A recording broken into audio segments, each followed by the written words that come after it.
The uppermost layer on which we live is called the crust. This crust is not a single piece, but it is made of 15 to 20 puzzle-like pieces called tectonic plates. These tectonic plates are moving continuously because these are floating on hot moving magma.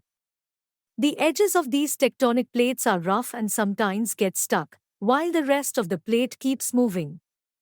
Then whenever these tectonic plates slide on one another, an earthquake is caused. The surface where these plates slip is called fault or fault plane. The place inside the earth where the earthquake starts is called the hypocenter. And the place where it occurs on the earth's surface is called the epicenter.